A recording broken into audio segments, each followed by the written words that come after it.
I have a very bad feeling about how episode 12 of Reborn as a Vending Machine is going to go next week to wrap it all up. Now, do I think Lamus is dying? No. Do I think a big character's dying? Probably not. But at minimum, someone's life is going to be a little shaky. And there's a few different reasons for me saying this. The first of which is the fact that they give you that heartbreak with the zombie kid. And honestly, I did not see the death of that kid coming in that way. I thought they were going to stop. And it's heartbreaking. It's like, yeah, sure, he's never going to become normal again, but the fact that a zombie was able to recognize the coin, it's just, there's so much potential there. But it's the conversation at the end about how, I hope we can do this again, that we'll have this nice little last dinner type celebration. And if you look at the preview, Boxxo is some sort of healing a vending machine, and I'm like, okay. You get us ready with killing the zombie kid to show us that sometimes bad things can happen in this world. You then get the whole hope we can do this again, and then you show us about what a vending machine can do, and he's in a healing version of himself. That is worrisome. Even if it all works out, it is still worrisome going into next week's episode, but holy shit was episode 11, the best episode of this show in my opinion. I'm gonna throw that out there. I love the episode that much. Episode 10, while fun, we'll briefly touch upon it.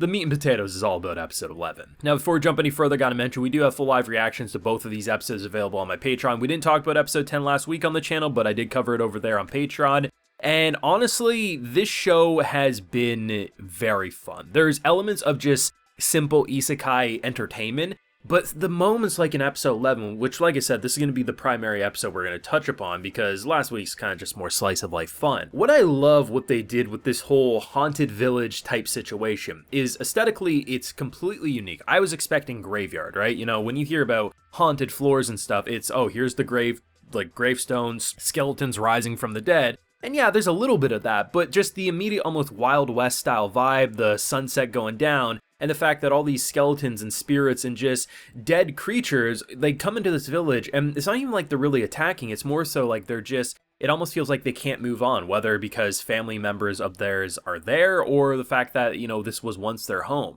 But what they ended up doing with the zombie child is such effective storytelling, and this is what really helps separate a show like Reborn as a Vending Machine from just that simple fun show into something that actually feels well thought out and well written, and most importantly, well adapted for the medium it's currently in. So basically, this kid, I thought he wanted the Coca-Cola. Probably did, but good old Boxxo, the vending machine dad, gives him some juice instead, or maybe some orange soda, I don't know what it was exactly. But either way, he ends up giving him, and it kind of became like a nightly ritual, and we get kind of a montage that every night he'd come back, and at first I was like, if he can twist that off, then we're in for some real interesting content, like zombies are gonna actually maybe have intelligence or something, the undead, but instead he just kind of bites into it and, moves on the next night.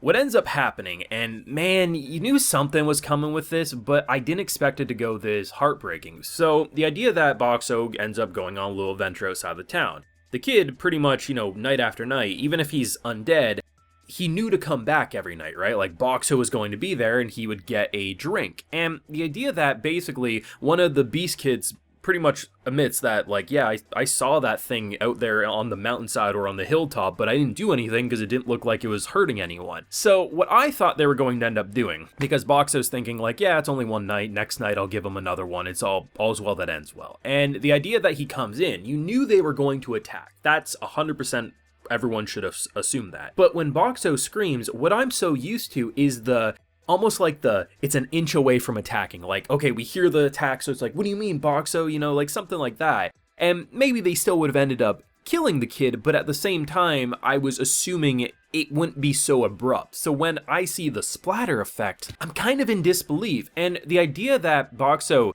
the way he explains his emotion, which is really interesting, because when you compare earlier points in this episode, basically, it's being referred to that Boxxo has more in common with the undead than he does with a human, right? Because basically, he's just a soul trapped in an inanimate object's body, whereas even though we know he used to be a human and stuff, it is true. So the idea that he's talking about his wiring, it feels like it's frying and fraying and just, this is the most upset he seemingly has ever been in this show. And while, of course, he's not down in the dumps forever, and yeah, he seems okay maybe the next day, it's something that he just can't believe because that kid, there was learning. There was actually a learning mechanism going on because he brought a coin. He saw people use the coins in the vending machine, And the fact that Boxxo just asked for the coin to be inserted just as like a final farewell, it's heartbreaking, but it's such effective storytelling. We just met this zombie kid, don't even know what the kid's name was in his original life.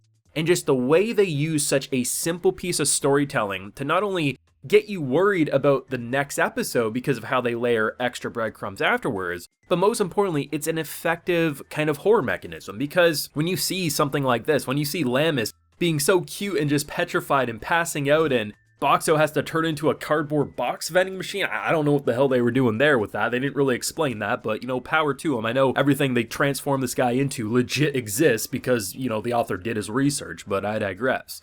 There's a lot of ways this episode could have went, and I wasn't expecting the zombie kid whatsoever. And like I said, I mean, I assume the big players are getting out of it next week. And even if we see an arm cut off or maybe a big nasty gash, they're probably going to heal them, but they want you to be worried about where it could go. Like, this is going to be an intense finale, seemingly. And if not, I mean, at the very least, episode 11, to me anyway, was the best episode of this show. So even if maybe the final episode misses its mark, at the very least, I have this episode that I can say is just absolute peak isekai type content, because it keeps that humor, keeps the little bit of horror in terms of one character being extra petrified, but most importantly, it shows its heart on its sleeve in these simple moments that really only Boxxo had a connection to, right? Like, yeah, they're a little confused about the coin, but only Boxxo understood that connection with the zombie kid, and only he could truly grieve that moment, because, you know, it's like, yeah, like they even say, like, I don't feel right killing a kid, but the kid's undead, we have to protect ourselves. None of them's gonna have that same reaction that Boxxo did. They're just a little confused on why he was yelling. Now, episode 10, we do have a little bit to discuss. It was kind of fun. They had like the little eating competition, and what's pretty fun about that episode is they do something smart where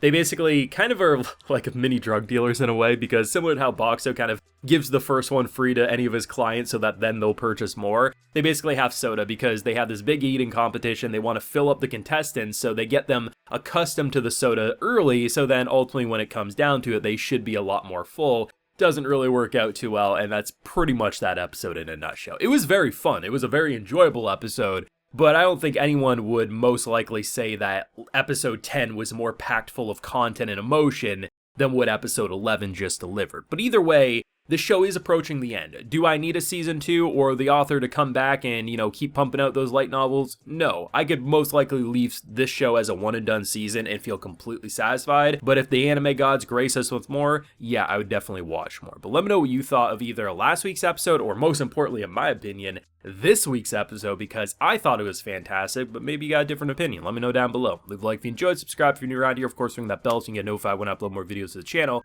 And like I mentioned, we do have full live reactions to both of these episodes available on my Patreon, and hey, while you're there, you also get a video shout out. So today we have Jack MS, Jaxo23, Jake Mullins, Jade, James Anderson, and James Wright. So I appreciate the support, everyone. Please take care. Have a good one.